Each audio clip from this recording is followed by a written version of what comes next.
34 വർഷത്തെ ഭരണം 1977 ജ്യോതി ബസു മുതൽ 2011 ബുദ്ധദേവ് ഭട്ടാചാരി വരെ. ഇന്ന് ഭരണം നഷ്ടമായി 15 വർഷം പിന്നിടുമ്പോൾ നിയമസഭയിൽ ഒരു സീറ്റ് പോലുമില്ല.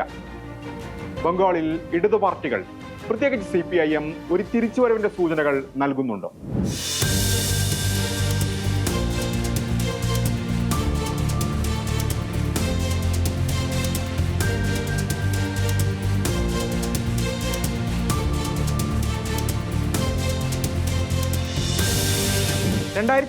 ിൽ അധികാരം നഷ്ടപ്പെടുമ്പോഴും 40 സീറ്റുകളും 30% വോട്ടും CPIM-നുണ്ടായിരുന്നു.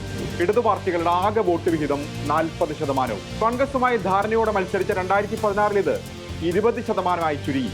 2021 എത്തിയപ്പോഴാകട്ടെ അത് 5% താഴെയായി കൂപ്പുകുത്തി. കഴിഞ്ഞ 15 വർഷങ്ങൾക്കിടെ ബംഗാൾ രാഷ്ട്രീയത്തിൽ വലിയ മാറ്റങ്ങളാണ് സംഭവിച്ചത്. ബംഗാൾ രാഷ്ട്രീയം പൂർണ്ണമായും തൃണമൂൽ കോൺഗ്രസും BJP-യും തമ്മിലുള്ള നേർക്കുനേർ പോരാട്ടമായി മാറിക്കഴിഞ്ഞു.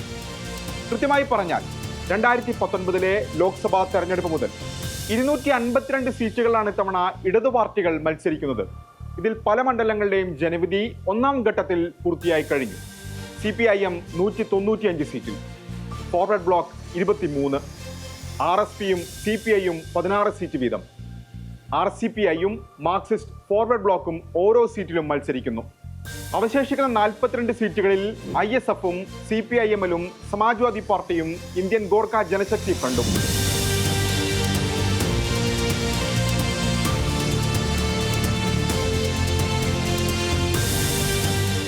തൃണമൂലും BJP-യും നേർക്കുനേർ ഏറ്റുമുട്ടുന്ന ബംഗാളിൽ ഇടതു പാർട്ടികളുടെ പ്രതീക്ഷ എത്രമാത്രമാണ്?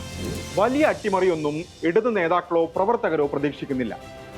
വോട്ട് ശതമാനം കൂട്ടുക, കഴിഞ്ഞ തവണ ഒരു സീറ്റിലും ജയിക്കാതെ പോയ സാഹചര്യം ഒഴിവാക്കുക, യുവാക്കളും വനിതകളും ഉൾപ്പെടുന്ന ഒരു പുതിയ നിര, ഗ്രാമീണ മേഖലകളിൽ ജനങ്ങളുമായി ഏറെ അടുപ്പമുള്ള നേതാക്കൾ, അവരിലൂടെയാണ് CPIM തിരിച്ചുവരവിന് ശ്രമിക്കുന്നത്.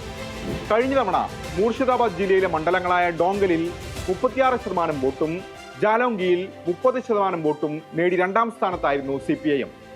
ഒന്നാം ഘട്ടത്തിൽ വോട്ടെടുപ്പ് പൂർത്തിയായ ഈ മണ്ഡലങ്ങളിൽ പാർട്ടിക്ക് പ്രതീക്ഷയുണ്ട്. ഡോങ്കലിൽ കഴിഞ്ഞ തവണ പോരാടിയ മുസ്തഫാസുർ റഹ്മാൻ തന്നെയാണ് ഇക്കുറിയും ജനവിധി തേടിയത്. ജാലോംഗിയിലാകട്ടെ മുൻ MLA ആയ ഇയാനുസ് അലി സർക്കാരാണ് സ്ഥാനാർത്ഥി. മമതാ ബാനർജി അധികാരം പിടിച്ച 2011-ലും പിന്നീട് 2016-ലും CPIM വിജയിച്ച ചരിത്രമുള്ള മണ്ഡലമാണ് ജാലോംഗി. ഉത്തർ ദിനാജ്പൂരിലെ കരൺ ദിഗിയാണ് മറ്റൊന്ന്.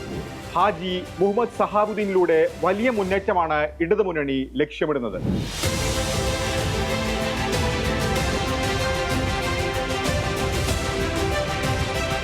രണ്ടാം ഘട്ടത്തിൽ വോട്ടെടുപ്പിലേക്ക് പോകുന്ന മണ്ഡലങ്ങളിൽ പ്രതീക്ഷ വയ്ക്കുന്നത് ഉത്തർപാറയിലും ബാലിഗഞ്ചിലും ഡംഡം ഉത്തറിലും ജാദവ്പൂരിലും. ഉത്തർപാറയിൽ CPIM കേന്ദ്ര കമ്മിറ്റി അംഗം മീനാക്ഷി മുഖർജിയാണ് സ്ഥാനാർത്ഥി, DYFI മുൻ സംസ്ഥാന സെക്രട്ടറി. ബംഗാൾ CPM-ലെ ക്രൗഡ് പുള്ളർ. കഴിഞ്ഞ തെരഞ്ഞെടുപ്പിൽ CPIM ഇവിടെ 21% വോട്ട് നേടിയിരുന്നു. ബാലിഗഞ്ചിൽ 2021 തൃണമൂൽ സ്ഥാനാർത്ഥി വിജയിച്ചത് 75,000-ലധികം വോട്ടുകൾക്കായിരുന്നു. 8,000 മാത്രമുണ്ടായിരുന്ന CPIM വോട്ട് 2022 ഉപതെരഞ്ഞെടുപ്പിൽ സ്ഥാനാർത്ഥിയായിരുന്ന സൈറ ഷാഹാലിൻ 30,971 വർദ്ധിപ്പിച്ചു. 2ാം സ്ഥാനത്തെത്തി. തൃണമൂൽ ഭൂരിപക്ഷം 20,000-ആയി കുറഞ്ഞു. ഈ കണക്കിലാണ് CPIM പ്രതീക്ഷ. ജാദവ്പൂർ സർവകലാശാലയിലെ ഗവേഷണ വിദ്യാർത്ഥിയായ അഫ്രീൻ ബീഗം ശില്പിയാണ് ഇവിടെ ജനവിധി തേടുന്നത്.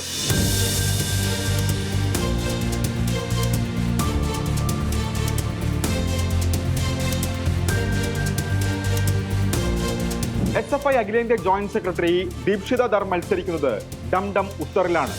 കഴിഞ്ഞ ലോക്സഭാ തെരഞ്ഞെടുപ്പിൽ ഡംഡം ഉത്തർ ഉൾപ്പെടുന്ന ഡംഡം ലോക്സഭാ മണ്ഡലത്തിൽ 3ാം സ്ഥാനത്തായെങ്കിലും 2.5 ലക്ഷത്തിനടുത്ത് വോട്ട് നേടി 5% വോട്ടും വർദ്ധിപ്പിച്ചു.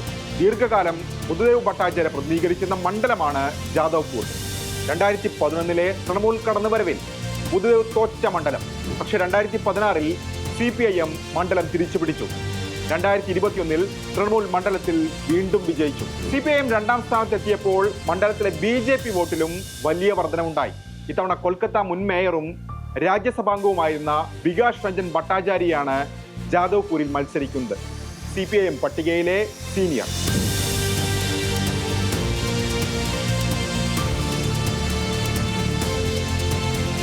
കഴിഞ്ഞ തെരഞ്ഞെടുപ്പിൽ കുറഞ്ഞത് 79 സീറ്റുകളിലെങ്കിലും ജയപരാജയങ്ങൾ നിർണ്ണയിക്കുന്നതിൽ ഇടതു പാർട്ടികൾ നിർണായകമായിട്ടുണ്ടെന്നാണ് കണക്കുകൾ.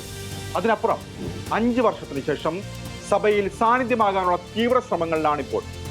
തിരിച്ചുവരവിന്റെ ലക്ഷണങ്ങൾ കാണിക്കുന്നുണ്ടെങ്കിലും അതെത്രമാത്രം വോട്ടുകളായും സീറ്റുകളായും മാറുമെന്നത് വരാനിരിക്കുന്ന തെരഞ്ഞെടുപ്പ് ഫലത്തെ ആശ്രയിച്ചിരിക്കും.